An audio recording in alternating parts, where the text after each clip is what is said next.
देखो, अभी तक हमने भारत की छठी शताब्दी ईसा पूर्व 600 ईसा पूर्व राजनीतिक स्थिति को देखा था। और राजनीतिक स्थिति के अंतर्गत हमने क्या देखा था कि कैसे मगध का उत्कर्ष होता है। 16 महाजनपदों की जानकारी इकट्ठी करी है हमने। उसी टाइम के कुछ गणतंत्रों के बारे में सीखा और उस समय हुए विदेशी आक्रमण और जो मगध के उत्कर्ष में जिन राजवंशों की भूमिका थी उनके बारे में।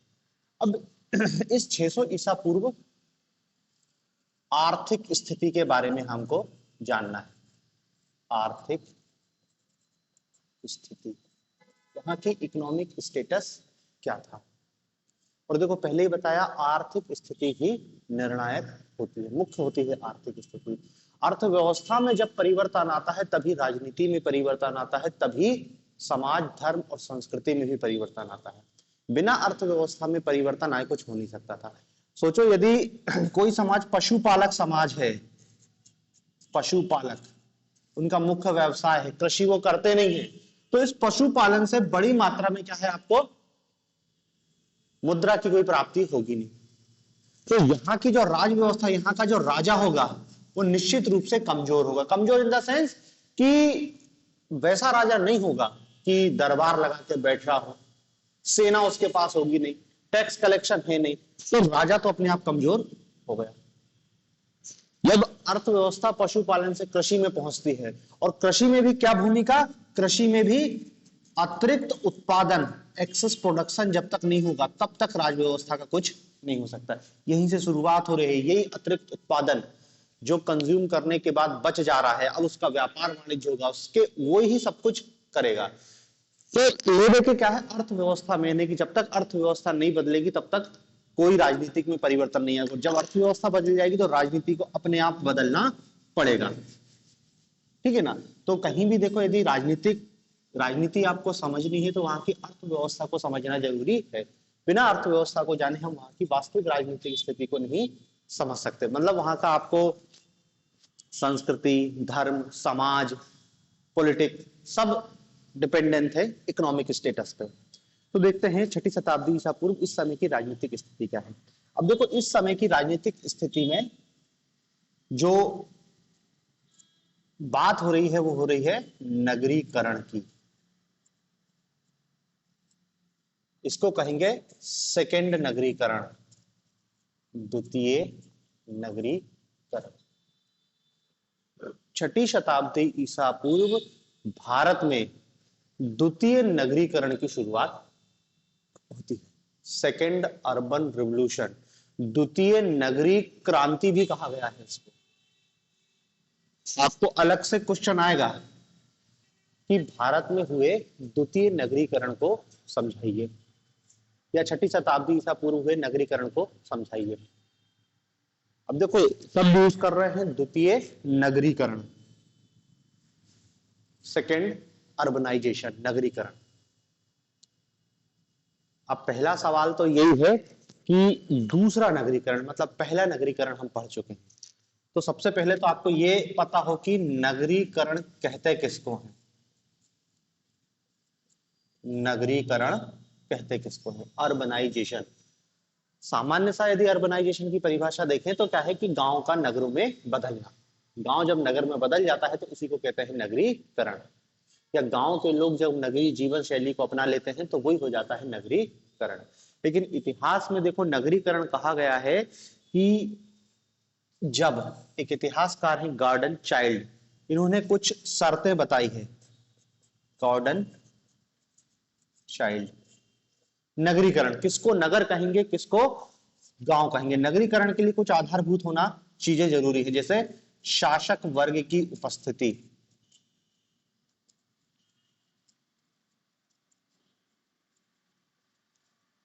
शासक वर्ग की उपस्थिति। दूसरा, धार्मिक संरचना।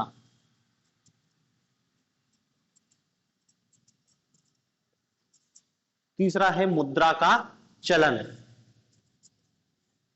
मुद्रा का चलन। चौथा पॉइंट है लिपि का ज्ञान, लिपि का ज्ञान। शिल्प व्यवसाय,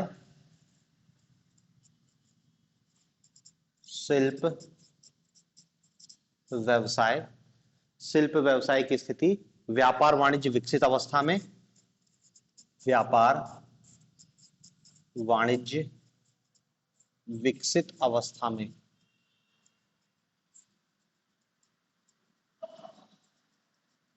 व्यापार वाणिज्य विकसित अवस्था में होना चाहिए। टैक्सेशन सिस्टम होना चाहिए, करारोपण पद्धति, करारोपण एक नियमित टैक्स होना चाहिए। 8वां पॉइंट है गैर कृषि कार्यों में संलग्नता, गैर कृषि कार्यों में संलग्नता,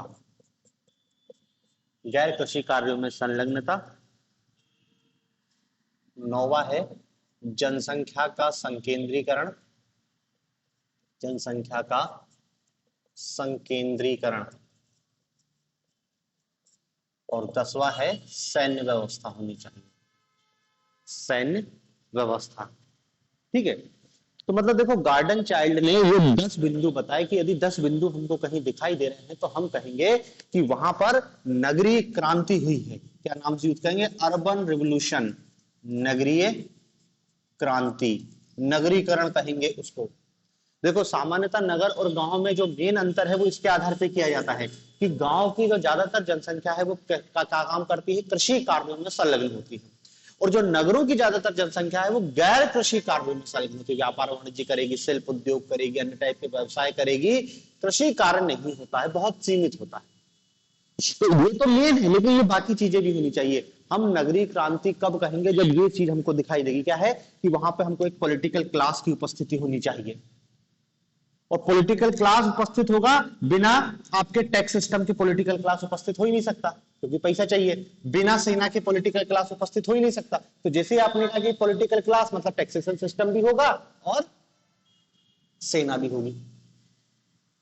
बिना टैक्स के पॉलिटिकल क्लास नहीं होगा और बिना टैक्स के सैनिक नहीं हो सकते। तो जैसे ये हो गया, 3 चीज हो गई। फिर इन्हें बोला धार्मिक संरचना होनी चाहिए। इसका कहने का मतलब यह है कि एक रिलीजियस ग्रुप होना चाहिए, कुछ रिलीजियस एक्टिविटी होनी चाहिए उस क्षेत्र में, तो वो उसको कह रहे हैं धार्मिक संरचना। मुद्रा और लिपि, भाई गैर कृषि कार्यों में संलग्न है, मतलब व्यापार वाणिज्य वहां पर विकसित अवस्था है में, शिल्प उद्योग वहां पर विकसित अवस्था में है, तो इसके लिए जरूरी क्या है कि मुद्रा होनी चाहिए। बार्टर सिस्टम से नगरीकरण कभी नहीं होगा। बार्टर सिस्टम मतलब वस्तु विनिमय, कि गेहूं के बदले चावल, चावल के बदले गेहूं, इससे व्यापार वाणिज्य विकसित नहीं होगा, और जब तक व्यापार वाणिज्य विकसित नहीं होगा नगरीकरण नहीं होगा। तो मुद्रा का चलन भी होना चाहिए और लिपि का ज्ञान भी होना चाहिए। और एक और पॉइंट क्या बताया? जनसंख्या का संकेंद्रीकरण, मतलब नगरों की विशेषता होती है कि जनसंख्या एक जगह केंद्रित रहती है। गांव में तो क्या है, बिखरे रूप में लोग रहते हैं, जगह ज्यादा है, खेत के किनारे घर बना लिया वही रह रहा है, फिर दूसरा एक घर है, 2 किलोमीटर बाद दूसरा घर दिखाई दे रहा है, ऐसा। लेकिन नगरों में क्या है, एक ही जगह। इसलिए देखो जनसंख्या घनत्व की जब बात करते हैं तो नगरों का जनसंख्या घनत्व तो बहुत ज्यादा होता है। 1 स्क्वायर किलोमीटर में नगरों में एक बहुत जगह ज्यादा, एक ही जगह संकेंद्रित रहते हैं। गांव में क्या है, बिगड़े हुए रहते हैं। तो ये 10 बिंदु हैं जो किसी भी सभ्यता में नगरीकरण के स्तर को डिसाइड करेगी। ठीक है ना? तो नगरीकरण तो आप समझ गए कि जब ये सारी चीजें दिखाई देंगी हम उसको नगर की संज्ञा देंगे, कि वहां पर हमको एक शासक वर्ग दिखाई दे रहा है, वहां पर टैक्सेशन सिस्टम की जानकारी मिल रही है, वहां पर मुद्रा का चलन है, लिपि का ज्ञान है, ये सब चीजें हैं, तब वहां पर नगरीकरण कहेंगे। दूसरा सब यूज क्या कर रहे हैं? सेकेंड, मतलब प्रथम क्या था? तो देखो प्रथम नगरीकरण हम पढ़ चुके हैं, इंडस वैली सिविलाइजेशन। जो हड़प्पा है ये भारत का पहला नगरीय क्रांति है, या भारत का पहला नगरीकरण। फर्स्ट अर्बन रिवोल्यूशन हड़प्पा 2350 से 1750 ईसा पूर्व, और ये द्वितीय नगरीकरण है 600 शताब्दी ईसा पूर्व के बाद। तो पहला नगरीकरण में भी यही तत्व दिखाई देंगे। अब देखो 200 शब्द में एक बार क्वेश्चन पूछ लिया है कि हड़प्पा सभ्यता एक नगरीय सभ्यता थी, और नगरीय सभ्यता के संदर्भ में बताइए, मतलब ये साबित करना था क्वेश्चन में कि हड़प्पा सभ्यता नगरीय सभ्यता है। तो देखो किसी भी सभ्यता से नगरीय सभ्यता साबित करने के लिए 10 पॉइंट है, इन्हीं 10 बिंदुओं पे आपको हड़प्पा सभ्यता का मूल्यांकन कर देना था कि ये भी है, ये भी है, ये भी है। तो हड़प्पा एक नगरीय सभ्यता थी। अब देखो बड़े हड़प्पा में शासक वर्ग की हमको सही जानकारी नहीं है, लेकिन कोई ना कोई शासक वर्ग तो वहां पे था, चाहे वो पुरोहित हो या व्यापारी हो। बिना शासक वर्ग के इतनी बड़ी सभ्यता सर्वाइव नहीं कर सकती है। धार्मिक संरचना की भी स्पष्ट जानकारी नहीं है हड़प्पा की कि वहां पे कौन सा धर्म था, लेकिन कुछ रिलीजियस एक्टिविटी होती थी, स्नानागार मिले हैं वहां पे, तो उससे पता चल रहा है कि वहां पर रिलीजियस एक्टिविटी तो होती ही थी। मुद्रा का चलन, लिपि का ज्ञान, भले हम उसको पढ़ नहीं पाए लेकिन लिपि तो हमको मिली है, मुद्रा की भी जानकारी मिली है। शिल्प व्यवसाय वहां पे होते थे, देखें कुम्हारों की कॉलोनी मिली है, मन के निर्माण की कॉलोनी मिली, व्यापार वाणिज्य विकसित अवस्था में हमने देखा है कि विदेश व्यापार भी होता था, आंतरिक व्यापार भी होता था, दिलमुन बहरीन सब अलग अलग जगह से व्यापार होते थे। हमको फारस की मोहरें मिली हैं, तो इससे पता चला है इनका व्यापार वाणिज्य भी विकसित अवस्था में था। टैक्सेशन सिस्टम था, बिना टैक्सेशन सिस्टम के तो कोई भी शासक वर्ग उपस्थित हो ही नहीं सकता। सैन्य गतिविधि की स्पष्ट जानकारी नहीं मिली है। बाकी देखो ये तो है जनसंख्या का संकेंद्रण, नगर दिखाई दे, हड़प्पा, मोहनजोदड़ो, कालीबंगा, धोलावीरा, बड़े बड़े नगर।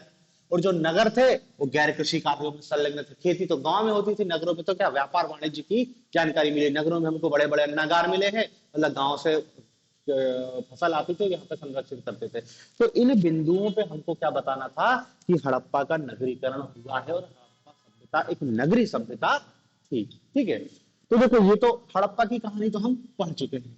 ये 10 बिंदु आपको हमेशा ध्यान में रखने हैं कि किसको हम नगर कहेंगे और किसको गांव कहेंगे। जैसे हमने कहा वैदिक सभ्यता एक ग्रामीण सभ्यता थी, वैदिक सभ्यता एक ग्रामीण सभ्यता थी।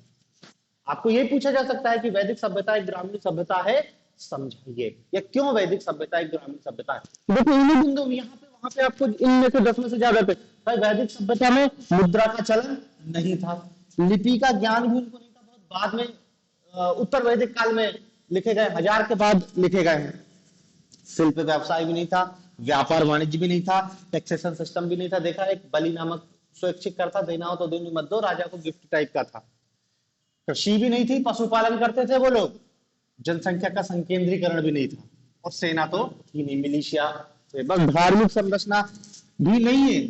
वैदिक काल में क्या धार्मिक संरचना, कुछ भी नहीं है, ना तो मंदिर बनते थे, ना ही कोई उनने मूर्ति बनाई, कुछ भी नहीं बनाई। तो देखो 10 के 10 और शासक वर्ग भी नाम मात्र का था।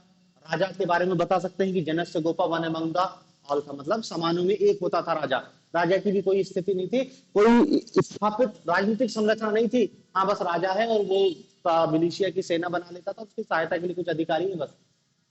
तो आप वैदिक सभ्यता को जब इन बिंदुओं पर देखते हो तो वैदिक सभ्यता एक ग्रामीण सभ्यता साबित होती है। उत्तर वैदिक काल में भी ग्रामीण सभ्यता ही बनी रही। भले उत्तर वैदिक काल में क्या है, कृषि मुक्त व्यवसाय हो जाता है, लेकिन अभी भी कृषि ही है। और ये क्या कह रहा है कि जनसंख्या गैर कृषि कार्यों में संलग्न हो, इसलिए उत्तर वैदिक काल में भी हमको कोई नगर दिखाई नहीं देते हैं, सब गांव ही।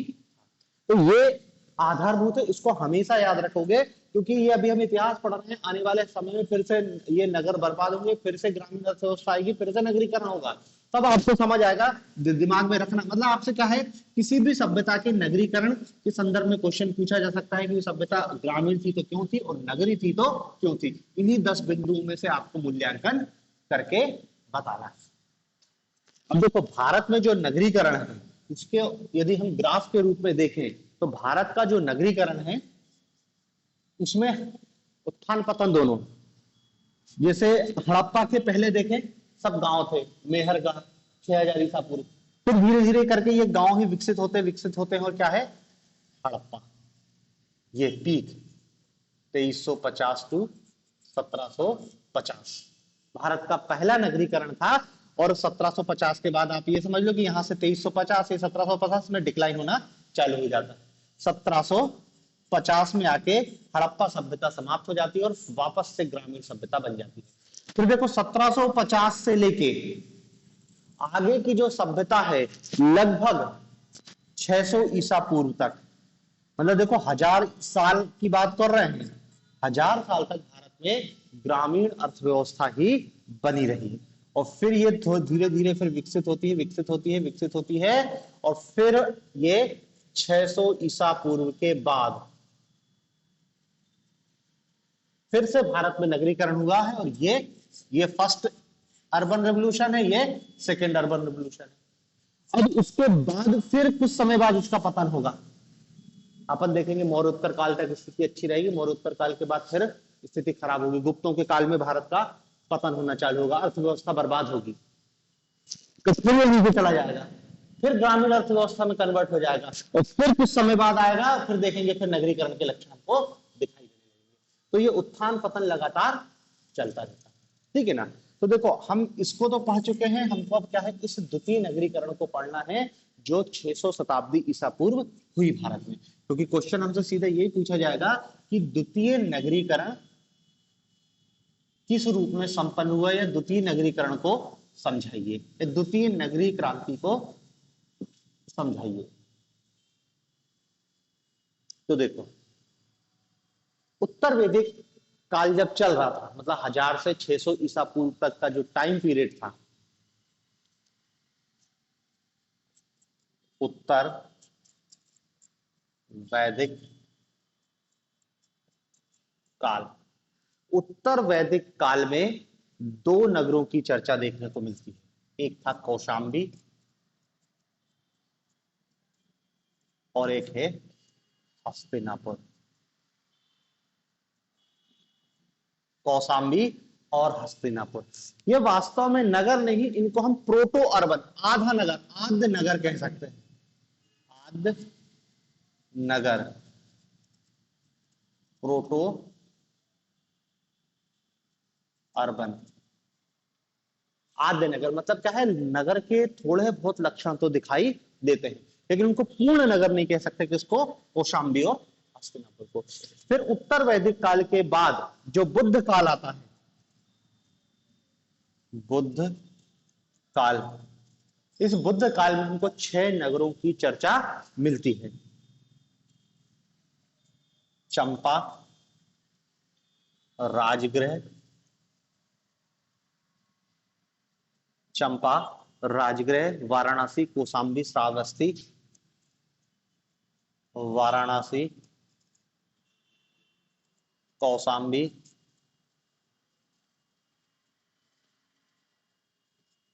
श्रावस्ती और छठवा साकेत। ये 6 नगरों की चर्चा हमको महात्मा बुद्ध के समय देखने को मिलती है। फिर इसके बाद धीरे धीरे क्या है, यही नगर विकसित होना चालू होंगे और भारत में फिर बहुत बड़े बड़े नगरों की स्थापना हो जाएगी, ठीक है ना। तो देखो ये नगरीकरण की शुरुआत हो रही है उत्तर वैदिक काल में, कुछ हमको एक दो प्रोटो अर्बन एरिया के देखने को मिले बुद्ध काल में, फिर हमको 6 बड़े नगरों की चर्चा होती है, और फिर 6ठी शताब्दी ईसा पूर्व के पश्चात, मतलब यहीं से जो मध्य गंगा घाटी है, मध्य गंगा घाटी, ये मध्य गंगा घाटी द्वितीय नगरीय क्रांति का क्षेत्र है, द्वितीय नगरीय क्रांति। देखो पहली नगरीय क्रांति और दूसरी नगरीय क्रांति में अंतर भी पूछ सकता है वो, कि पहली नगरीय क्रांति द्वितीय नगरीय क्रांति, या दूसरी नगरीय क्रांति पहली नगरीय क्रांति से किस रूप में भिन्न थी। तो सबसे पहला और मेन अंतर तो यही हो जाएगा कि दोनों का क्षेत्र अलग अलग है। पहली नगरीय क्रांति हुई है सिंधु नदी, सिंधु और उसकी सहायक नदियों के आसपास, इसलिए इसको इंडस वैली सिविलाइजेशन भी कह रहे हैं। दूसरी नगरीय क्रांति कहां हुई है, मध्य गंगा घाटी में, मगध। ये जो जितने क्षेत्र दिख रहे हैं ना, सब गंगा नदी के किनारे हैं, और वो भी मिडिल गंगा घाटी में। तो दूसरी नगरीय क्रांति का जो क्षेत्र है वो मध्य गंगा घाटी में हुआ है। अब देखो ये जो नगर हैं, द्वितीय नगरीय क्रांति के जो नगर हैं जो मध्य गंगा घाटी में विकसित हुए हैं, इसमें इन नगरों का हमको जो मूल्यांकन है, इस समय का जो नगरीकरण है उसका मूल्यांकन करने के लिए हमको वही 10 बिंदु ध्यान में रखने हैं कि कृषि की क्या स्थिति थी, व्यापार वाणिज्य की क्या स्थिति थी, शिल्प उद्योग की क्या स्थिति थी, मुद्रा का क्या चलन था, लिपि का ज्ञान था नहीं इनको, राजनीतिक संरचना उपस्थित थी नहीं, टैक्सेशन, वही जो 10 पॉइंट थे ना, उन्हीं 10 पॉइंटों को यहां पर हमको देखना है कि कैसे वो 10 बिंदु इस द्वितीय नगरीय क्रांति में दिखाई देते हैं, ठीक है ना। तो देखो वो 10 बिंदु ही एक एक करके हमको समझना है, और वही आपको निर्णायक भूमिका निभाएंगे कि वास्तव में द्वितीय नगरीय क्रांति को नगरीय क्रांति कहा जाए या नहीं कहा जाए। तो देखो मध्य गंगा घाटी में जो दूसरी नगरीय क्रांति हुई है, उसमें सबसे पहले हम देखते हैं कृषि। सबसे पहले क्या? कृषि। नगरों के लिए जरूरी क्या है कि ज्यादातर जनसंख्या गैर कृषि कार्यों में संलग्न होनी चाहिए। तो देखो अपन 600 शताब्दी ईसा पूर्व जो नगरी क्रांति हुई है वहां देखते हैं कि कृषि की क्या स्थिति थी। तो देखो कृषि की स्थिति देखेंगे कि कृषि में अतिरिक्त उत्पादन देखने को मिलता है। अतिरिक्त उत्पादन, एक्सेसिव प्रोडक्शन, अतिरिक्त उत्पादन। अतिरिक्त उत्पादन पहले ही बता दिया, उपभोग के बाद भी बहुत सारा अनाज बच जा रहा है, उसी को अतिरिक्त उत्पादन कहते हैं। तो कृषि में अतिरिक्त उत्पादन हमको देखने को मिला, या इसको ऐसा भी कह सकते हैं कि कृषि उत्पादन में वृद्धि हुई। अब ये अतिरिक्त उत्पादन के दो कारण बताए गए। अतिरिक्त उत्पादन के दो कारण बताए गए हैं। एक तो बताया गया है लोहे का ज्ञान,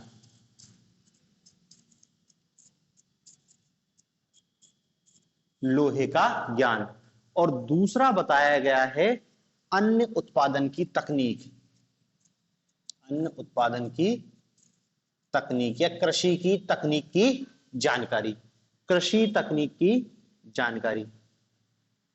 तो देखो एक तो क्या है, अतिरिक्त उत्पादन में मुख्य भूमिका बता दे रहे हैं लोहे का ज्ञान या लोहे की भूमिका। अब इस बिंदु पे बहुत ज्यादा विवाद है, बहुत ज्यादा डिबेट है। इतिहासकार, कुछ इतिहासकार तो सीधे सीधे कह रहे हैं कि जो द्वितीय नगरीकरण हुआ है वो लोहे के ज्ञान के कारण हुआ। मतलब द्वितीय नगरीकरण में लोहे की भूमिका मुख्य है। यदि लोहे का ज्ञान नहीं होता तो शायद द्वितीय नगरीकरण भी नहीं होता। सीधे सीधे लोहे को मेन कह रहे हैं। लेकिन कुछ इतिहासकार इसको कहते हैं कि नहीं नहीं, लोहे की भूमिका तो महत्वपूर्ण हो सकती है लेकिन निर्णायक नहीं हो सकती है। तो बस आपका क्वेश्चन यही बन गया कि द्वितीय नगरी क्रांति में लोहे की भूमिका को समझाइए, या नगरीकरण से नहीं पूछेगा तो कृषि की 6ठी शताब्दी ईसा पूर्व भारत में जो कृषि क्रांति हुई या नगरीय क्रांति हुई या कृषि में अतिरिक्त उत्पादन हुआ या जो नगरीकरण हुआ है उसमें लोहे की भूमिका को समझाइए, लोहे की भूमिका को समझाइए। मतलब देखो अब जो कृषि की बात कर रहे हैं वो जो नगरीकरण देख रहे हैं, यहां से अब एक नया क्वेश्चन जनरेट हो गया है लोहे की भूमिका की। द्वितीय नगरी किसी से भी पूछ सकता है इस समय जो लोहे का ज्ञान है, तो नगरीकरण में भूमिका और कृषि क्रांति में भूमिका, दोनों से अलग अलग क्वेश्चन पूछ सकता है। तो थोड़ा सा यहाँ पे हमको एवल्यूट करना है क्योंकि यहाँ पे निर्णय देना पड़ेगा। तो ये पूछेगा कि भाई द्वितीय नगरीकरण में लोहे की भूमिका महत्वपूर्ण थी, समझाइए क्वेश्चन मार्क, या फिर लोहे की भूमिका निर्णय थी, अपना मत दीजिए। तो आपको यहाँ पर एक शॉर्ट नोट्स के लिए तैयार रहना चाहिए कि यहाँ पर लोहे की जानकारी को लेके हमसे क्वेश्चन पूछ सकता है। तो देखो जहां तक लोहे की भूमिका है तो कुछ इतिहासकार तो कह रहे हैं कि लोहे की भूमिका निर्णायक है। दो हिस्से में आपको आंसर लिखना पड़ेगा, मतलब आंसर इसी रूप में आएगा कि भाई लोहे की जो द्वितीय नगरी क्रांति या कृषि क्रांति में लोहे की जो भूमिका है उसको लेकर इतिहासकारों में विवाद की स्थिति है। यहां पर हमको दो हिस्से दिखाई देते हैं। एक इतिहासकार वो है जो कह रहे हैं कि लोहे की भूमिका निर्णायक है, और जो लोग कह रहे हैं कि लोहे की भूमिका निर्णायक रूप में है वो उसमें है R S Sharma, D D Kosambi, R S Sharma और डी डी कोशाम्बी। ये क्या कह रहे हैं, लोहे की भूमिका निर्णायक। निर्णायक मतलब समझ रहे ना, यदि लोहा ना होता तो ना तो नगरीय क्रांति होती और ना ही कृषि क्रांति होती, कृषि में अतिरिक्त उत्पादन भी नहीं होता। अब सवाल यह है कि ये लोग ऐसा क्यों कह रहे हैं। देखो जो लोग लोहे की भूमिका को निर्णायक मान रहे हैं उनका मानना है कि भाई देखो लोहे की जब खोज हुई उसी से सब कुछ हुआ है। कैसे सब कुछ हुआ है, लोहे की जानकारी के बाद ही जंगलों को साफ किया गया,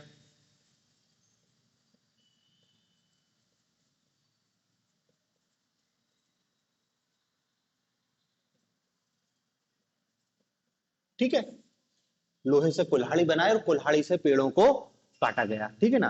तो जंगलों की सफाई की गई, और जंगलों की सफाई होगी तो क्या होगा, कृषि योग्य भूमि मिलेगी, कृषि योग्य भूमि का विस्तार, कृषि योग्य भूमि का विस्तार।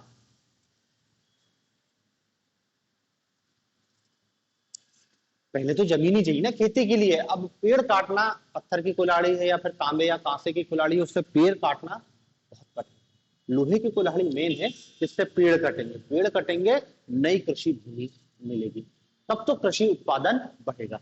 तो एक तो क्या है कि लोहे से जो जंगलों को साफ किया गया और नए कृषि क्षेत्रों का विस्तार किया गया। दूसरा क्या है, इसी लोहे से कृषि उपकरण बनाए गए, कृषि उपकरण, इसी लोहे से क्या बनाए गए, कृषि उपकरण। कृषि उपकरण मतलब क्या है, जैसे लोहे का हल बनाया गया, कुदाल बनाई गई। तो ये जो लोहे के प्रमुख उपकरण हैं, ये जो कृषि में जिनके हंसिया बनाया गया, जो भी बनाया गया, तो लोहे के जो उपकरण हैं, इन उपकरणों से कृषि उत्पादन में वृद्धि हुई। जैसे हल की बात करें तो देखो, इसी हल, लोहे के हल से क्या है, गहरी जुताई हुई, गहरी जुताई। भाई इसके पहले जानो तो लकड़ी का हल या दूसरी धातु का हल चलता था, जो जमीन में ज्यादा अंदर जाता नहीं पाता था। अब यहाँ पर जो लोहे का हल बनाया गया, इस लोहे के हल के कारण क्या है, गहरी जुताई संपन्न हुई। गहरी जुताई से हुई क्या हुआ, कृषि में उत्पादन बढ़ा, उत्पादन बढ़ा। अतिरिक्त उत्पादन, जो ये कह रहे हैं ना, अतिरिक्त उत्पादन हुआ। जब कृषि में अतिरिक्त उत्पादन होता है, तो उससे अतिरिक्त उत्पादन से होता क्या है, शिल्प व्यवसाय का विकास होता है, शिल्प व्यवसाय। भाई कृषि में अतिरिक्त उत्पादन हुआ मतलब अब कुछ लोग कृषि से निकल जाएंगे। पहले उनने कहा 100 लोग मिलकर भी उतना उत्पादन नहीं कर पा रहे थे, अब 50 लोग ही ज्यादा उत्पादन कर रहे हैं। तो उनने कहा ठीक है, अब ये 50 लोग फ्री हुए हैं, ये 50 लोग क्या करेंगे, शिल्प उद्योग। भाई अब लोहे की खोज हो गई है, तो लोहे की धातु बनाना चालू कर दे रहा है। हो सकता है उससे तलवार बनाए, कुल्हाड़ी बनाए, लोहे के उपकरण बनाए। तो एक नया बिजनेस चालू हो गया लोहारों का। फिर उसी की देखा देखी लोग फ्री हुए तो मिट्टी के बर्तन बनाना भी चालू किया गया, तो एक और व्यवसाय चालू हो गया कुम्हारों का। फिर उन्हीं को देखो वस्त्रों का व्यवसाय चालू हुआ, कृषि हुई तो कपास की खेती। तो धीरे धीरे करके क्या है, शिल्प उद्योग व्यवसाय विकसित होता गया। जब ये शिल्प व्यवसाय होगा तो स्वाभाविक सी बात है कि ये बहुत सारी चीजों को बढ़ाएंगे। जब शिल्प व्यवसाय की वृद्धि होगी तो व्यापार वाणिज्य भी होगा, ट्रेड एंड कॉमर्स। समझ रहे हैं, देखो शिल्प व्यवसाय अलग है, ट्रेड एंड कॉमर्स अलग है।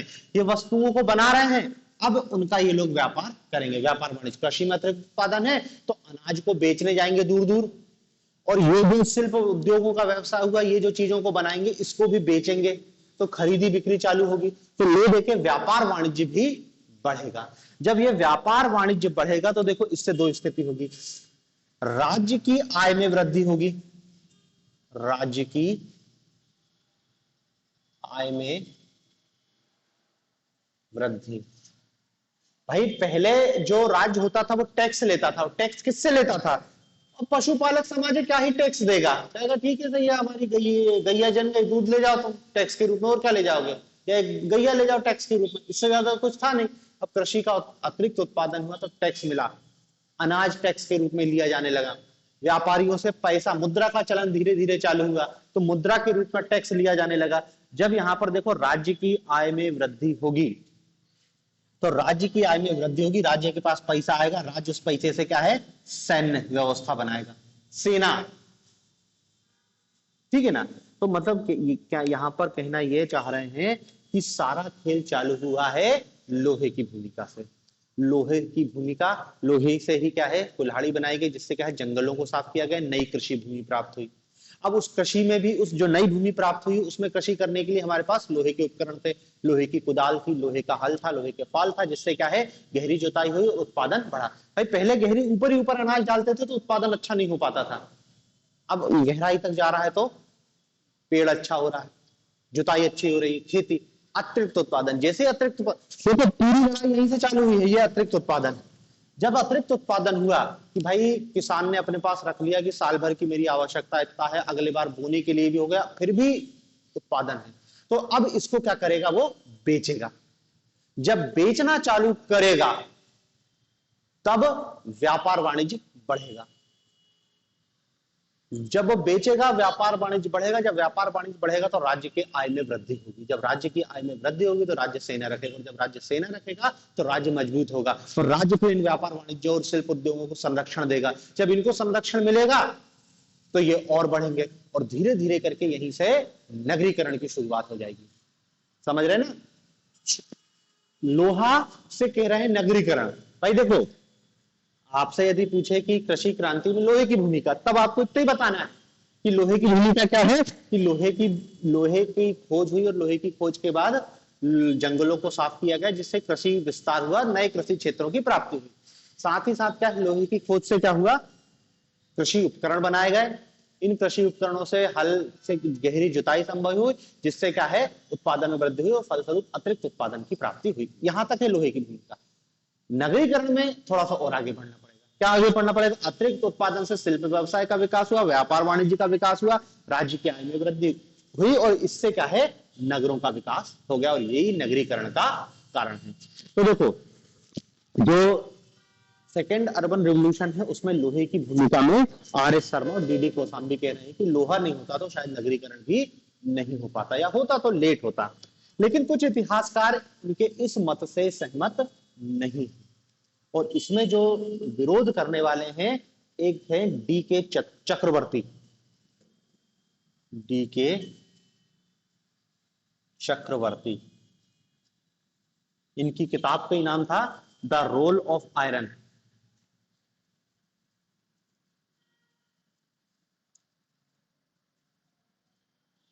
D K Chakravarti, the role of iron.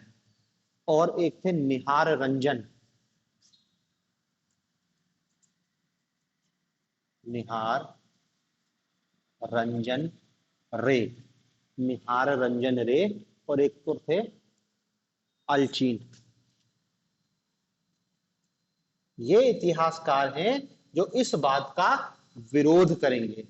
ये क्या कहते हैं कि द्वितीय नगरीकरण में केवल लोहे की भूमिका नहीं, मतलब ये कहना चाह रहे हैं कि लोहे की भूमिका है लेकिन निर्णायक नहीं। आप ये नहीं कह सकते हैं कि लोहे की खोज नहीं हुई होती तो शायद नगरीकरण ही नहीं। ये इतिहासकार लोहे की भूमिका को बहुत ज्यादा इनने व्याख्यात कर दिया। लोहे की भूमिका है लेकिन निर्णायक भूमिका नहीं है। कृषि के उत्पादन में वृद्धि और राज्य की आय में वृद्धि, और जो नगरीकरण हुआ इसमें लोहे की भूमिका तो है लेकिन निर्णायक नहीं है। और भी बहुत सारे फैक्टर हैं जो नगरीकरण के लिए जिम्मेदार है। तो देखो, अब इनको भी अपने तर्क देना पड़ेगा।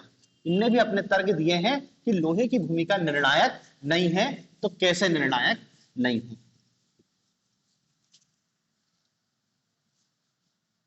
देखो, कहानी यहां से चालू हुई है कि कृषि में क्या है, अतिरिक्त उत्पादन हो रहा है। कृषि में अतिरिक्त उत्पादन, यहीं से कहानी चालू है। और अतिरिक्त उत्पादन का कारण क्या बताया? लोहे की भूमिका, कि लोहे से ही क्या है, जंगलों को साफ किया गया, कृषि उपकरण बनाए गए, और यही आगे चलकर क्या है, कृषि उत्पादन में वृद्धि का मुख्य कारण बनता है। अब जिन लोगों ने लोहे की भूमिका को कम बताया है, उनका पहला तर्क है, उनका पहला तर्क यह है कि पुरातात्विक उत्खनन में मध्य गंगा घाटी में लौह निर्मित उपकरण बहुत कम संख्या में मिले। पुरातात्विक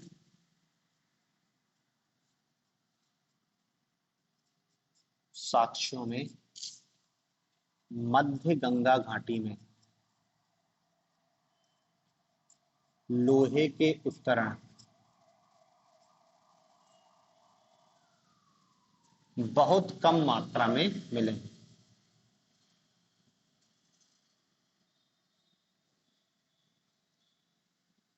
बहुत कम मात्रा में मिले। मतलब यदि लोहे की क्रांति हो गई थी, इतना ज्यादा लोहे के उपकरण का उपयोग हो रहा था, तो पुरातात्विक साक्ष्यों में तो मिलने थे, लेकिन पुरातात्विक साक्ष्यों में लोहे के उपकरण बहुत कम प्राप्त हुए।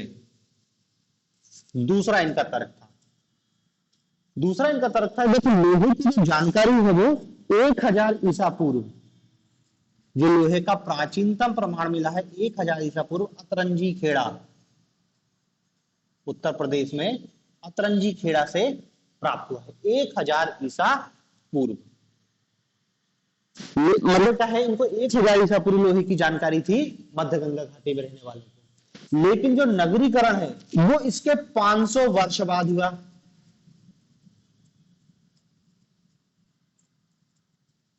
छठी शताब्दी ईसा पूर्व, 600 ईसा पूर्व, 600 ईसा पूर्व के बाद नगरीकरण होना चालू हो जाता है। तो सवाल है कि जब लोहे की जानकारी हो गई थी तो 500 साल नहीं लगना था, जल्दी हो जाना था नगरीकरण।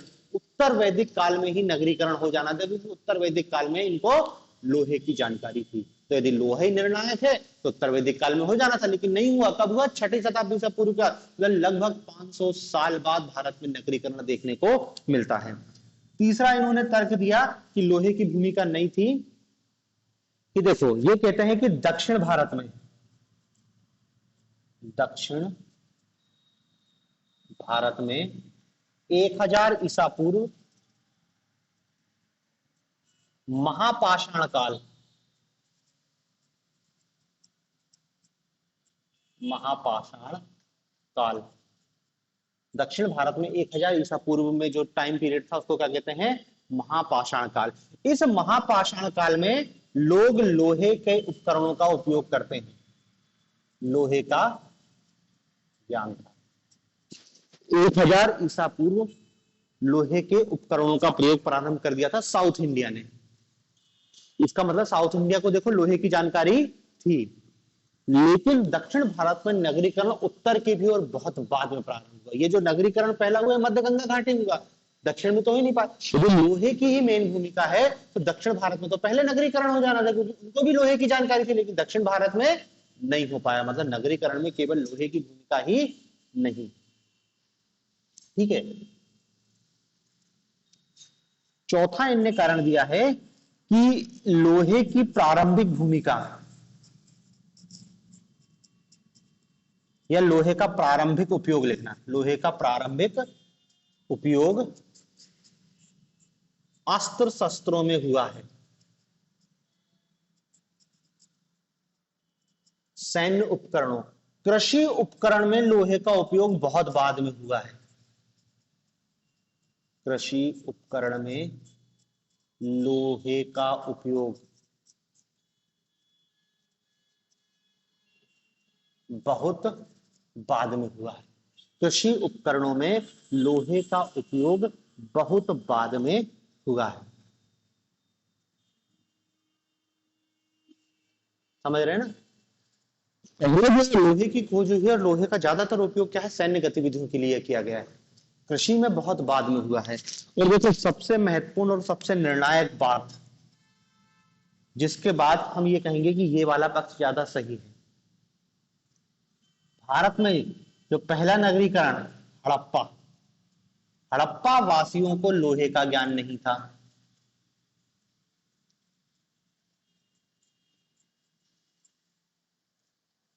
और हड़प्पा नगरी सभ्यता थी, इतनी अच्छी नगरी सभ्यता थी कि जो जितनी नगरीकरण हुआ है वो पहले नगरीकरण के मुकाबले में कुछ भी नहीं था। ये नगर बसे हैं, लेकिन उनने तो पूरी एक सभ्यता बसाई है। उनका नगरीकरण बहुत उच्च स्तर का था और उनको लोहे की जानकारी भी नहीं थी। वो कान सीगीन सभ्यता थी। तो ये क्या बता रहा है? यदि इनको लोहे की जानकारी नहीं थी तो ये नगर कैसे बना पाए? इनके हिसाब से तो बिना लोहे के संभव ही नहीं है, लेकिन इनने कर दिया वो। मतलब बिना लोहे के कितनी बड़ी नगरी सभ्यता हम पहले देख चुके हैं, तो अब तुम फिर लोहे लोहे की बात क्यों कर रहे हैं? तो देखो इस रूप में आपको यह बताना है कि भाई दोनों पक्ष बता दिए, जो लोहे को मेन मान रहे हैं और जो लोहे को नहीं मान रहे हैं। हमारा निर्णय निष्कर्ष तो यही निकलेगा कि छठी शताब्दी ईसा पूर्व ही भारत की नगरीकरण में लोहे की भूमिका तो थी, लेकिन निर्णायक भूमिका नहीं थी। लोहे के साथ साथ सामाजिक, धार्मिक राजनीतिक इन कारकों की भी मुख्य भूमिका थी। ठीक है ना, सामाजिक, धार्मिक, राजनीतिक, राजनीतिक, प्रशासनिक, आर्थिक और लिख दो। इन सब कारकों की भूमिका थी, तब जाके नगरीकरण हुआ। ठीक है, मतलब कहना क्या चाह रहे हैं कि भाई ठीक है, नगरीकरण लोहे की भूमिका है लेकिन निर्णायक नहीं है, सामाजिक, धार्मिक, आर्थिक, राजनीतिक कारकों की मुख्य भूमिका है। व्यापार वाणिज्य का विकास हुआ है, व्यापार वाणिज्य से नगर बसना चालू करते हैं और यहीं से फिर धीरे धीरे नगरीकरण होता है। तो निष्कर्ष तो हमको ये लिखना है कि सामाजिक, धार्मिक, राजनीतिक कारक हैं, लोहे की भूमिका तो है लेकिन निर्णायक भूमिका नहीं है। द्वितीय नगरीकरण में लोहे के अतिरिक्त इन सब की भूमिका भी है। ठीक है ना, तो देखो ये अपना अलग से एक शॉर्ट नोट्स तैयार किया है लोहे की भूमिका को लेकर। ठीक है, तो ये आपको पक्ष विपक्ष और अपना निष्कर्ष बताना है।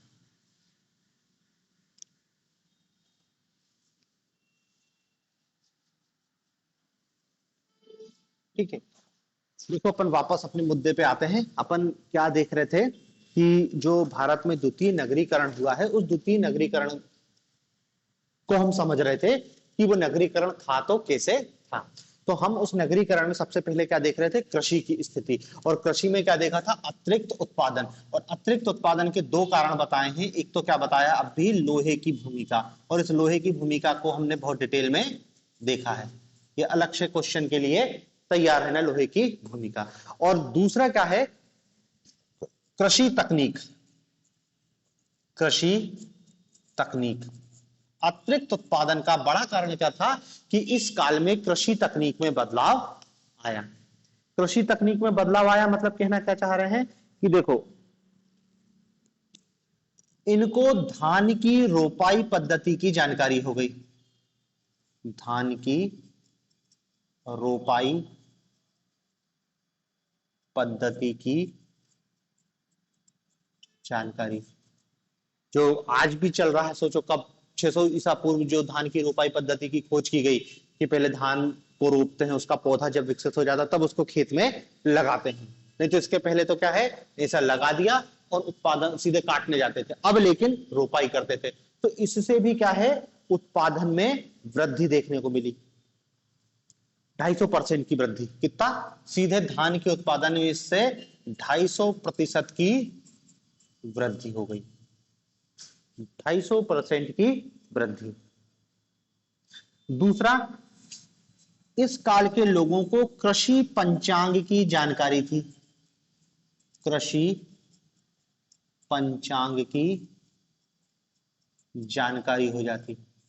कृषि पंचांग की जानकारी, 5 मौसम और 27 नक्षत्रों के बारे में उल्लेख है। 5 मौसम, 27 नक्षत्र। 5 मौसम और 27 नक्षत्रों का उल्लेख किया गया है।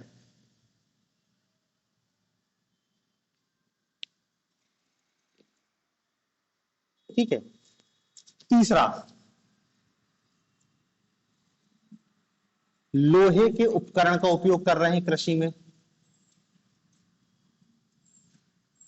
उपकरण। चौथा, दासों को कृषि कार्यों में लगाने लगते हैं ये लोग।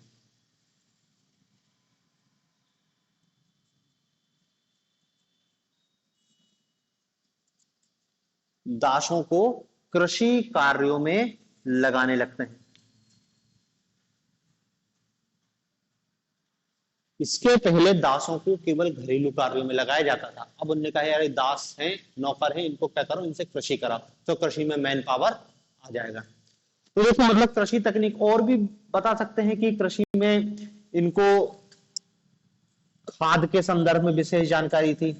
अथर्ववेद में खाद शब्द के लिए उपयोग किया गया है। पाली ग्रंथों में खादों का उल्लेख है। पाली ग्रंथों में खादों की जानकारी है। दोहरा फसल चक्र,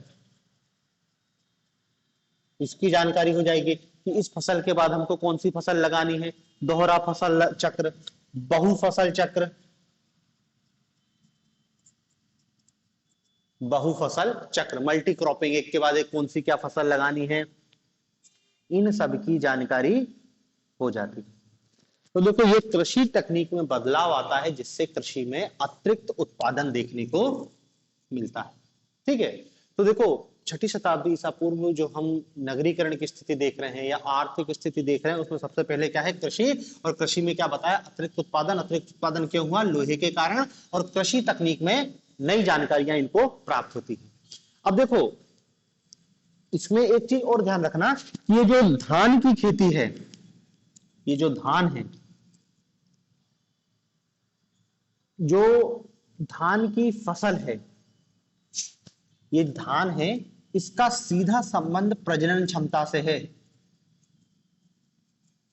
प्रजनन क्षमता से धान का सीधा संबंध प्रजनन क्षमता से है। मतलब धान खाने वाली जो लोग हैं वो ज्यादा बच्चे पैदा करने की क्षमता रखते हैं। तो धान प्रजनन क्षमता, और इससे क्या हुई, जनसंख्या वृद्धि। जनसंख्या वृद्धि, जनसंख्या वृद्धि। और जनसंख्या वृद्धि है तो फिर सारे खेल हो जाएंगे। ये जनसंख्या है, जनसंख्या तेजी से बढ़ेगी, उत्पादन पहले ही बढ़ चुका है। इस बढ़ी हुई जनसंख्या की उदर पूर्ति आसानी से होगी, भूखा नहीं मर रहा कोई, सबका पेट भरा हुआ है, उदर पूर्ति बहुत आसानी से होगी। जनसंख्या की उदर पूर्ति आसानी से होगी,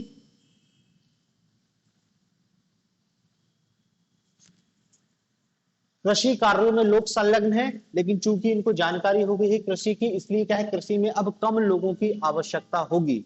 तो होगा क्या कि विशेषीकरण का विकास होगा।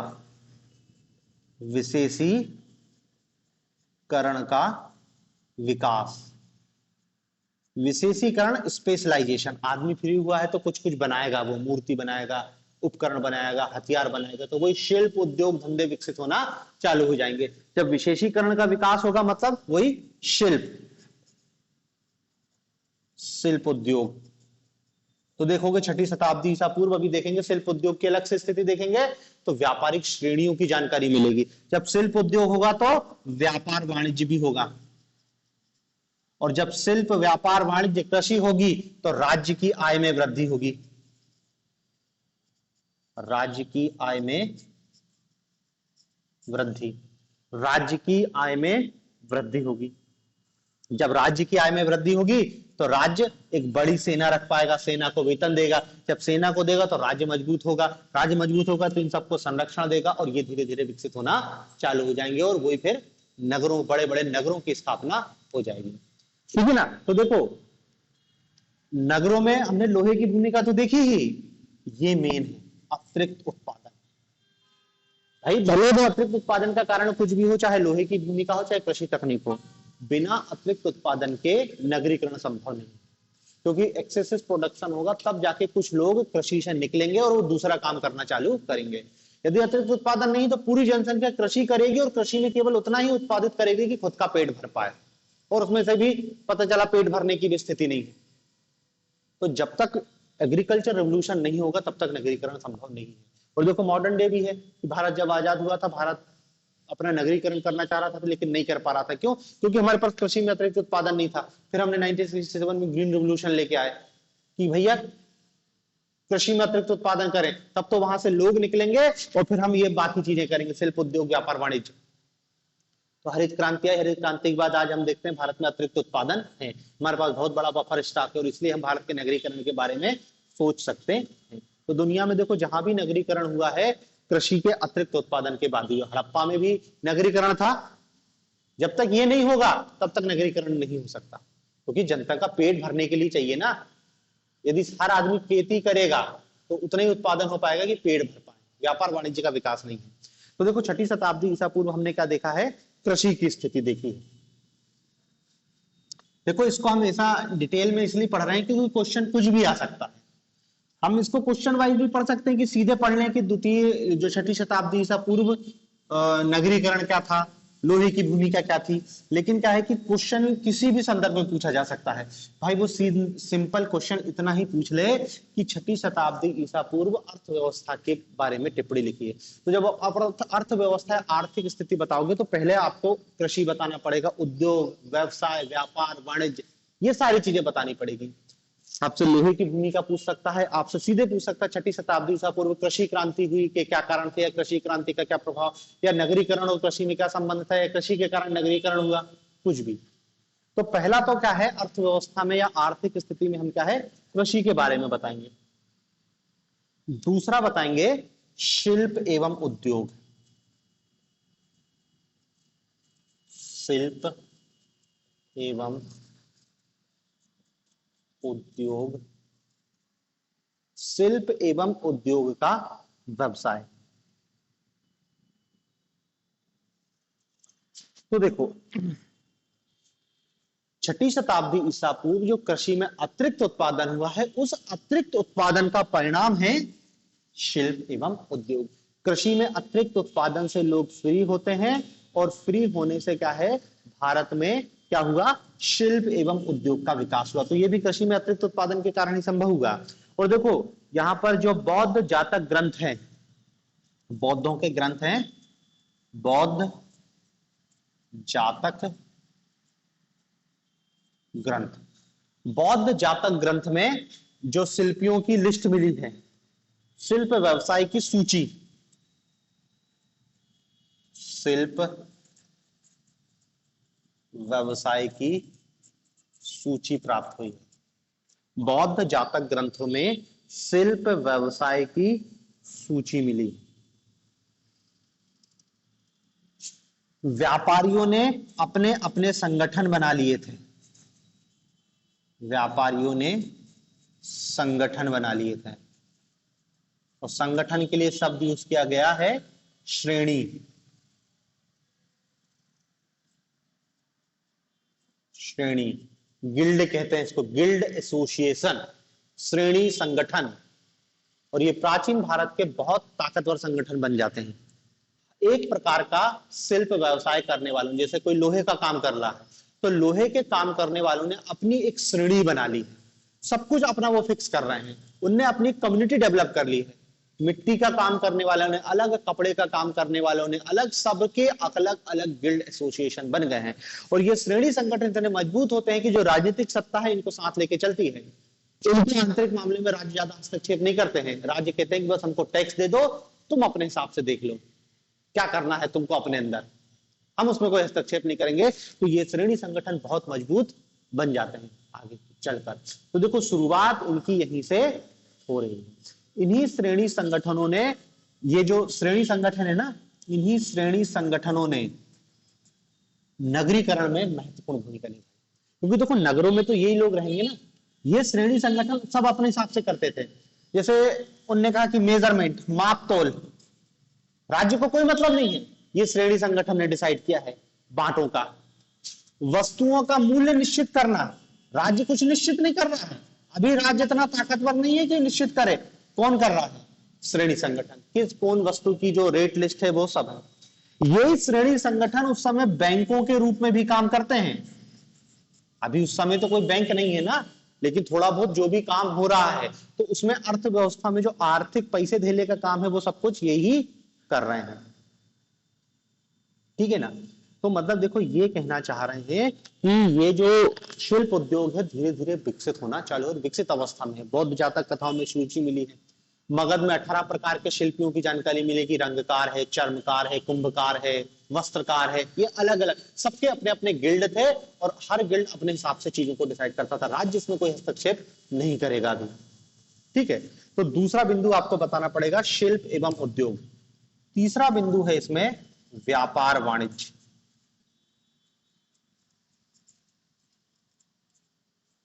व्यापार वाणिज्य, देखो व्यापार वाणिज्य भी आप समझ ही रहे हो निर्भर किन चीजों पे है। कृषि में अतिरिक्त उत्पादन हुआ, कृषि में अतिरिक्त उत्पादन से क्या हुआ? शिल्प उद्योग का व्यवसाय विकास हुआ। जब शिल्प और उद्योग का व्यवसाय होगा तो व्यापार वाणिज्य का भी विकास होगा। ठीक है ना। आप यहां क्या बता सकते हो कि कृषि में अतिरिक्त उत्पादन,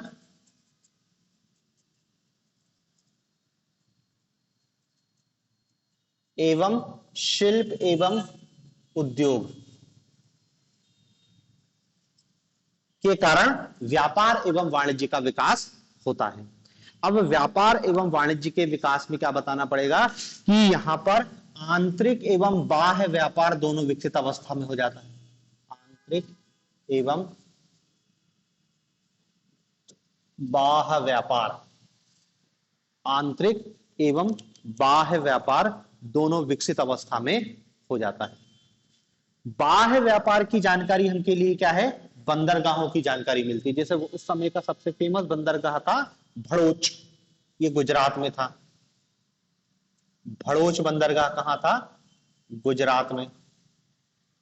दूसरा पश्चिम बंगाल का ताम्रलिप्ति बंदरगाह, ताम्रलिप्ति ये कहां था, बंगाल में। ताम्रलिप्ति बंदरगाह। सोपारा बंदरगाह महाराष्ट्र का था, सोपारा महाराष्ट्र। तो जो इंटरनेशनल ट्रेड भी हो रहा है क्योंकि आपको बंदरगाहों का उल्लेख मिलता है कि ताम्रलिप्ति वहां का मुख्य बंदरगाह है। दूसरी बात क्या है, यदि आंतरिक व्यापार की बात करें तो क्या है, आंतरिक व्यापार के लिए नए मार्गों का उल्लेख हुआ है। कोई उत्तरा पथ और दक्षिणा पथ टाइप का, जैसे एक मार्ग जाता था जिसको कहना चाहिए आपका ताम्रलिप्ति बंदरगाह। तो देखो ताम्रलिप्ति, ताम्रलिप्ति से पाटलिपुत्र, मगध मतलब पाटलिपुत्र, पाटलिपुत्र से फिर श्रावस्ती, श्रावस्ती मतलब ये अयोध्या के पास श्रावस्ती, श्रावस्ती से फिर उज्जैन, और उज्जैन से होते हुए भड़ोच। ठीक है ना, एक सिरे से मतलब देखो ताम्रलिप्ति पश्चिम बंगाल पूरब साइड, और ये ताम्रलिप्ति से आप आ गए मगध, मगध से श्रावस्ती, श्रावस्ती से फिर उज्जैन, उज्जैन से फिर भड़ोच, दूसरे तक पहुंच गए। दूसरा जो एक ट्रेड रूट था वो था आपका महाराष्ट्र का प्रतिष्ठान,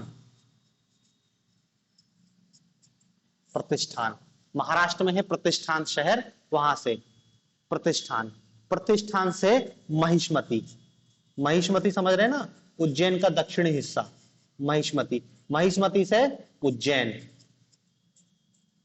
प्रतिष्ठान महिष्मती, महिष्मती से उज्जैन, उज्जैन से विदिशा, विदिशा, विदिशा से कौशाम्बी, विदिशा से कौशाम्बी, कौशाम्बी से इलाहाबाद तक जाता था, कौशाम्बी से साकेत। ये तो आंतरिक एवं बाह्य व्यापार दोनों ही हमको विकसित अवस्था में दिखाई देते हैं।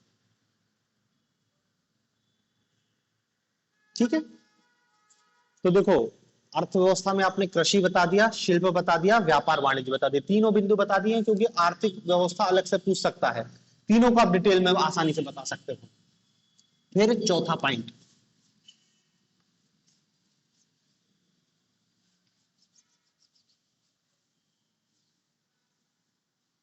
चौथा पॉइंट, चौथा पॉइंट क्या है, चौथा पॉइंट आएगा आपको यहां पर मुद्रा, नियमित मुद्रा।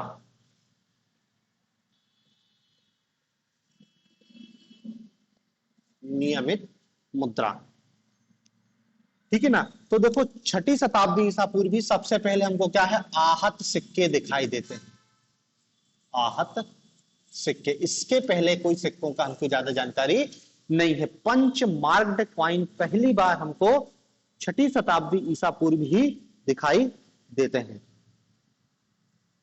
अब देखो जो पंच मार्क्ड कॉइन है, इससे कहना क्या चाहते हैं, आहत सिक्के होते हैं ऐसा, ये चांदी का ऐसा बना दिया और इस पे कुछ ठप्पा टाइप का लगा दिया, तो जो ठप्पा है उसी को कहते हैं आहत।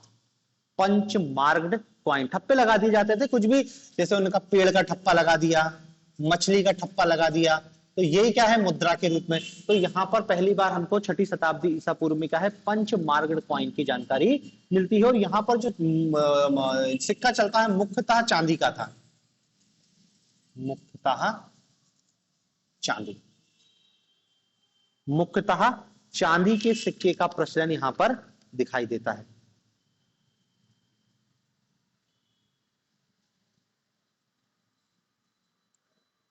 ठीक है। तो नियमित मुद्रा का इस काल में चलन हो गया था।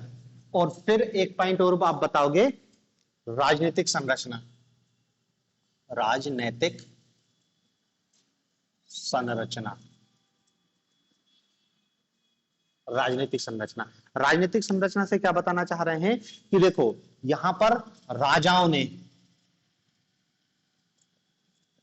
अपनी राजधानियों का विकास किया।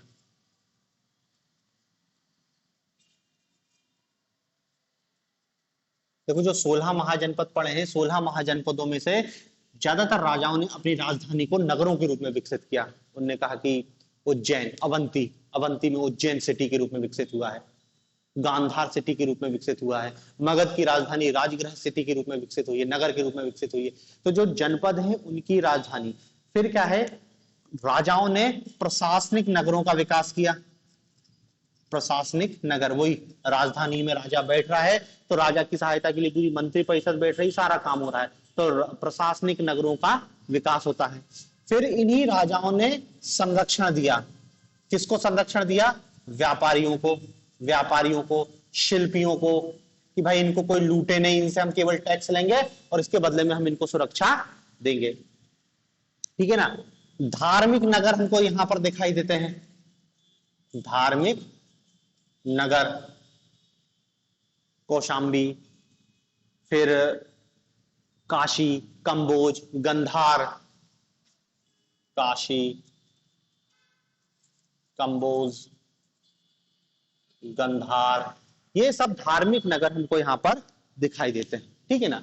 तो यहां पर आप ये भी बता सकते हो कि देखो राजनीतिक संरचना की भी भूमिका हमको इस द्वितीय नगरीकरण में दिखाई देती है। ठीक है ना। तो देखो ये 6ठी शताब्दी ईसा पूर्व की आर्थिक स्थिति है।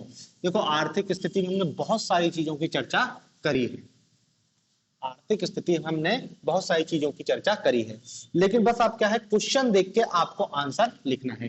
यदि उन्होंने सीधा क्वेश्चन पूछा है कि 6ठी शताब्दी ईसा पूर्व अर्थव्यवस्था को समझाइए, आर्थिक संरचना पर टिप्पणी लिखिए, तो आपको केवल क्या बताना पड़ेगा? आर्थिक, कृषि, शिल्प व्यवसाय, उद्योग, नियमित मुद्रा, राजनीतिक संरचना, बस ये आर्थिक अर्थव्यवस्था में इतना ही आपको बताना है।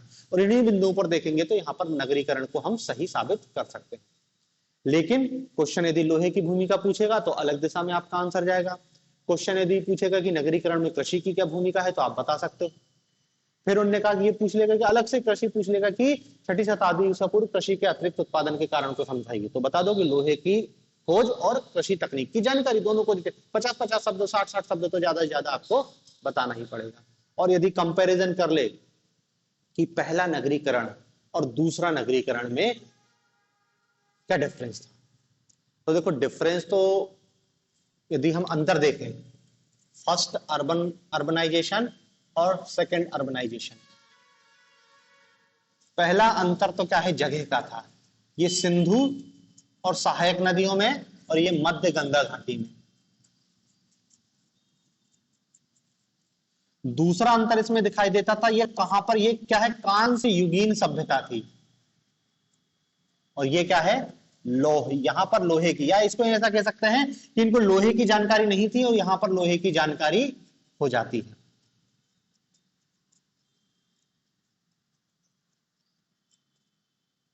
लोहे की जानकारी हो जाती है।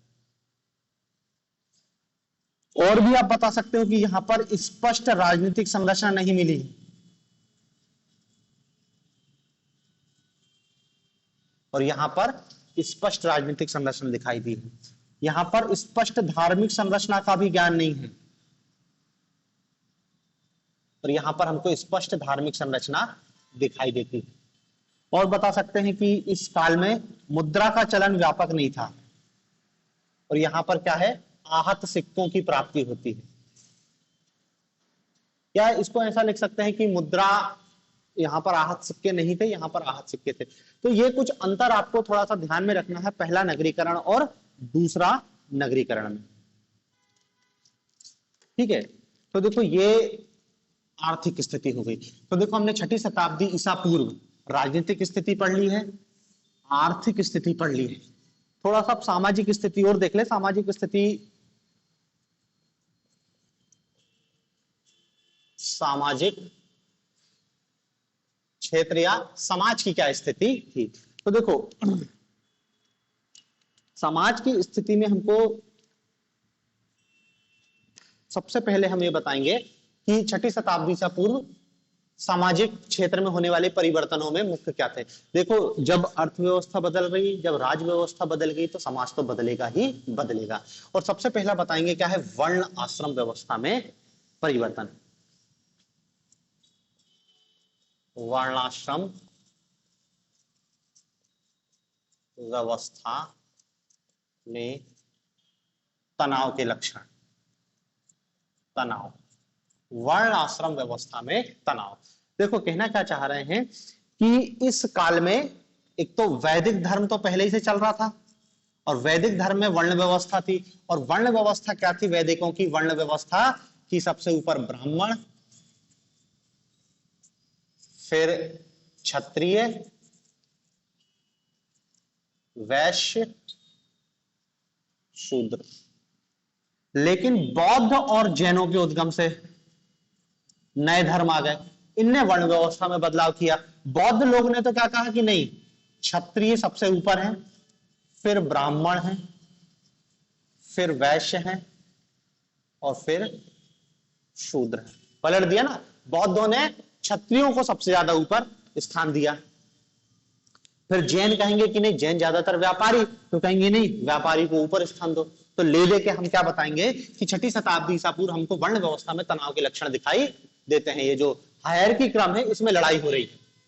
लड़ाई करना करें ऊपर के 3 वर्णों में, शूद्र को तो कोई मतलब नहीं, वो तो पहले ही बाहर था, बाद में भी बाहर है। ठीक है, तो पहला तो आप क्या बताएंगे, समाज में वर्ण व्यवस्था में तनाव के लक्षण दिखाई देते हैं। दूसरा बताएंगे कि जाति व्यवस्था की उत्पत्ति।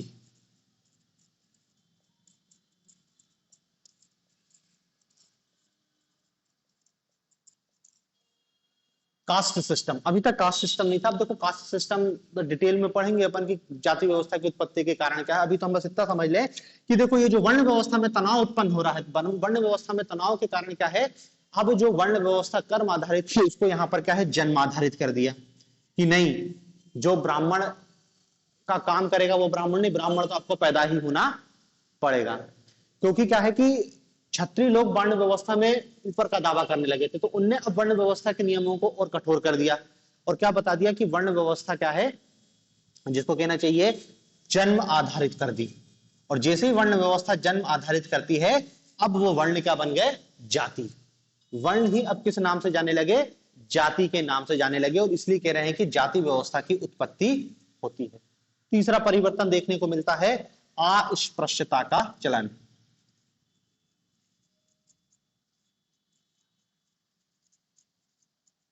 अस्पृश्यता का चलन, देखो अस्पृश्यता का चलन यह है कि जब वर्ण व्यवस्था जन्म आधारित हो गई तो जो निचला वर्ण था शूद्र, इसके साथ अनटचेबिलिटी का व्यवहार भी सामने आ गया। दूसरा, वर्ण व्यवस्था में हमको क्या है, एक विवाह मिलता है जिसको हम कहते हैं प्रतिलोम विवाह। प्रतिलोम विवाह, प्रतिलोम विवाह में क्या होता है, उच्च वर्ण की कन्या और निम्न वर्ण का पुरुष, उच्च वर्ण की कन्या और निम्न वर्ण का पुरुष, मतलब इसको कह सकते हैं कि पुरुष हो शूद्र और महिला हो ब्राह्मण, शूद्र, तो इनकी जो औलाद होगी उसको क्या बोलते हैं, चांडाल। अब ये जो औलाद हुई है ये समाज से बहिष्कृत है। मतलब देखो शूद्र तो अलग वर्ण है, एक अलग कैटेगरी क्रिएट होते जा रही है चांडाल की, और इस चांडाल को क्या है, अनटचेबिलिटी का, समाज में उसको बहिष्कृत कर दिया, समाज से दूर रख रहे हैं। तो अब यहां पर अनटचेबिलिटी का व्यवहार किया जाने लगा। ठीक है ना, उनको यज्ञ करने का अधिकार नहीं, मंत्रोच्चारण का अधिकार नहीं दिया गया, तो पूरी तरीके से बहिष्कृत। तो देखो अनटचेबिलिटी भी हमको इस काल में देखने को मिलती है। चौथा पॉइंट अपन बताएंगे सामाजिक स्थिति में कि स्त्रियों की स्थिति में इस काल में गिरावट होती है। स्त्रियों की स्थिति में गिरावट, स्त्रियों की स्थिति में गिरावट। देखो स्त्रियों की स्थिति लगातार गिरती जाएगी, ये अब ये जो डाउनफॉल होगा ना पूरे टाइम गिरेगी। देखो ये जो टाइम पीरियड है यहां पर क्या हो रहा है, अभी राज व्यवस्था जमने का काम कर रही है। एक तो कृषि का विस्तार हो रहा है और दूसरा लोहे की खोज से क्या है, अब सैन्य उपकरण बन रहे हैं और सेना का विकास हो रहा है।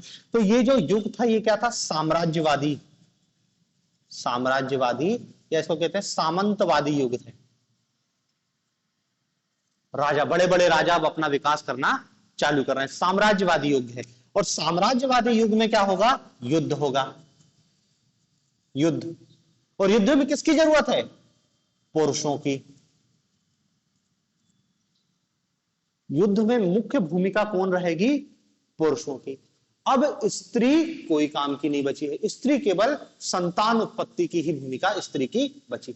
तो अब स्त्री क्या है, धीरे धीरे बायकट होगी। भाई राजा चाहेगा कि उसके राज्य में ज्यादा से ज्यादा सैनिक, ज्यादा से ज्यादा सैनिक और ज्यादा से ज्यादा पुरुष हो। तो अब क्या है, उन्होंने कहा कि लड़कों की भूमिका होगी, लड़कियों की क्या है स्थिति खराब होना चालू हो जाएगी। फिर युद्ध होगा तो युद्ध में सबसे, देखो युद्ध में लड़ाई कोई भी हो बर्बाद स्त्री ही होगी। तो अब यहां पर स्त्रियों पर बहुत सारे बंधनों का हमको विकास देखने को मिलता है।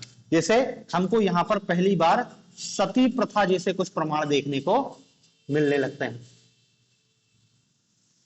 साहित्यिक साक्ष्य याद रखना, पुरातात्विक साक्ष्य तो हमको बहुत बाद में मिलेगा, यहां पर सती प्रथा के साहित्यिक साक्ष्य मिलना प्रारंभ हो जाएंगे।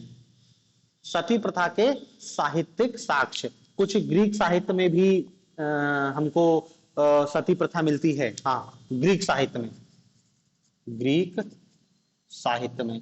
फिर हमको महाभारत, महाभारत में भी सती प्रथा का साक्ष्य मिलता है कि महाभारत में जो पांडव की पत्नी रहती है माद्री, उसके सती होने का उल्लेख है। पांडव के साथ उसकी पत्नी थी माद्री, ये सती होती है। अशोक के काल में देखेंगे, अशोक की मृत्यु के बाद उसकी एक पत्नी भी सती होती है। तो सती प्रथा का यहाँ पर प्रचलन हो गया था। तो देखो अब महिलाओं की स्थिति खराब होना चालू होगी। वैदिक काल में जो महिलाएं सभा समिति में भाग लेती थी, यज्ञ में भाग लेती थी, अब सब बंद हो जाएगा उनका, राज व्यवस्था में उनका कोई उल्लेख नहीं होगा। तो मतलब आप सीधे बताओगे क्या है, स्त्रियों की स्थिति में गिरावट। पांचवा, दासों की स्थिति में भी गिरावट होती है। दासों की स्थिति में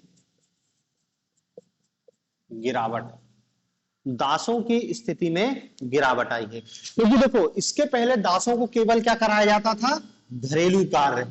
अब घरेलू कार्य के साथ साथ उनसे क्या कराया जाएगा, कृषि। दोहरा काम हो गया उनका, शोषण बढ़ जाएगा। घर का काम तो कर, घर के काम करने के साथ तुमको खेतों में भी काम करना पड़ेगा, ठीक है ना।